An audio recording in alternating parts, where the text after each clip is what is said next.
Vote দিতে পারলেন না এবার বাবাই মণ্ডল ওরফে মানিক মণ্ডল।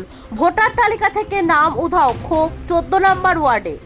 গণতন্ত্রের সবচেয়ে বড় উৎসব ভোট, কিন্তু সেই অধিকার থেকেও বঞ্চিত হতে হলো অনেককে। রায়গঞ্জের 14 নম্বর ওয়ার্ডে একাধিক ভোটারের নাম তালিকা থেকে বাদ পড়ায় চাঞ্চল্য ছড়িয়েছে এলাকায়।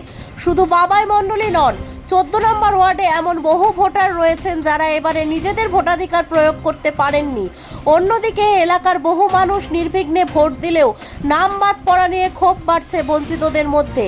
ওয়ার্ডের প্রাক্তন কাউন্সিলর ও বর্তমান কোঅর্ডিনেটর অনিরুদ্ধ সাহা জানান, তার ওয়ার্ডে প্রায় 72 জনের নাম ভোটার তালিকা থেকে ডিলিট হয়ে গেছে। কেন এই নামগুলি বাদ পড়েছে তা এখনো পরিষ্কার নয় বলেই দাবি তার। এই ঘটনাকে কেন্দ্র করে রাজনৈতিক মহলেও শুরু হয়েছে বিতর্ক। নাম বাদ পড়ার পেছনে চক্রান্তের অভিযোগও উঠেছে, যদিও প্রশাসনের পক্ষ থেকে এখনো কোনো স্পষ্ট প্রতিক্রিয়া মেলেনি। ভোট দিতে না পারার এই ঘটনা গণতান্ত্রিক অধিকার নিয়ে বড় প্রশ্ন তুলে দিচ্ছে। এখন দেখার প্রশাসন এবং বিষয়টি কতটা গুরুত্ব দিয়ে দেখে এবং ভবিষ্যতে এমন সমস্যা এড়াতে কী পদক্ষেপ নেয়। দাদা, আপনার নাম কি? বাবাই মণ্ডল, কোন ওয়ার্ডের বাসিন্দা আপনি? 14 নম্বর ওয়ার্ডে উগলিপাড়া। আপনার বুথ কোন বুথের নাম? 125, 14 নম্বর ওয়ার্ডের প্রাগবসু স্কুল। আচ্ছা, তো আজকে কি ব্যাপার? আপনি কি কিসের জন্য মানে আমার দুঃখিত এই কারণে, আমার বাবা 2002 সালে আমার বাবা আর মা সবারই ভোটে নাম আছে, ভোট দিয়েছিল। কিন্তু আমি গেল বড় লোকসভা ভোট দিয়েছি, বিধানসভা ভোট দিয়েছি, কিন্তু এবছর এসআইয়ের কারণে আমি ভোট দিতে পারলাম না। মানে এসআইআর এর কারণে বলতে মানে এসআইআর এর জন্য আপনার নাম ওঠেনি? নাম ওঠে কেন নাম বলতে আপনি বলছেন আপনার বাবা নাম ওঠেনি, এখন কি কারণ, এখন কি করেছে না করেছে সেটা তো আমি আর বলতে পারবো না। কিন্তু আমার বাবারও এবারও ভোট দিল, আমার যে ভাই আছে সেও ভোট দিল, কিন্তু আমি আমার নামটা ডিলিট হয়ে গেছে। তাতে কি মনে করছেন আপনি? এখন কি মনে করছি, এখন কিভাবে বলবো, এখন কে কি করছে, এখন কার উপরে যে যারা এখন করেছে, এখন কি আর বলবো। আর আপনি কি আতঙ্কিত হতে? আপনি কিন্তু অনেকটাই, বাবার জন্ম এখানে, মার জন্ম এখানে, আমার বাবার শিক্ষা এখানটায়, তারপরেও আমারও 2002 সালে আমার বাবার এসআই 2002 সালে ভোটের নাম ছিল, তারপরেও এসআইয়ের কারণে আমার ভোটের নাম বাদ চলে গেছে।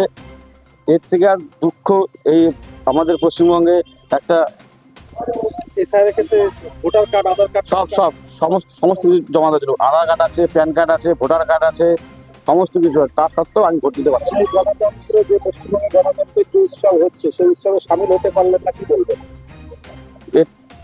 কি বলবো, এর থেকে বড় দুঃখ আর কার আছে?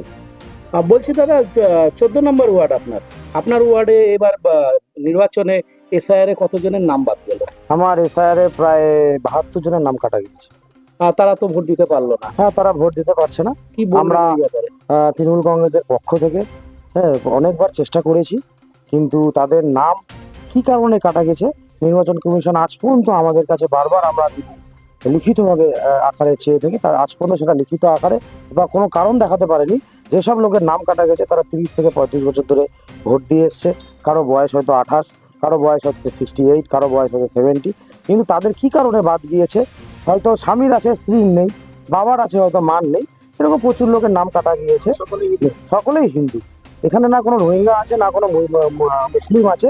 বিজেপি যে মানে যে আচরণ করে চলছে গোটা পশ্চিমবঙ্গ জুড়ে, তার ফলস্বরূপ 4ই মে তারা দেখতে পারবে যে তৃণমূল কংগ্রেস বৃহৎ আকারে বৃহৎ সংখ্যক সিট নিয়ে আবার চতুর্থবারের জন্য মুখ্যমন্ত্রী মাননীয় মমতা ব্যানার্জি। ইতিমধ্যেই আপনার ওয়ার্ডে একজনকে আমরা এসআইআর এর নাম বাদ গেছে পেয়েছি। তার বক্তব্য যে তার বাবার জন্ম এখানে, মার জন্ম এখানে, তার মানে তার বাবা স্কুল, মার স্কুল। আপনি যার কথা বলছেন, আমি দেখলাম আপনি বাইক নিচ্ছিলেন, তার নাম মানিক মণ্ডল।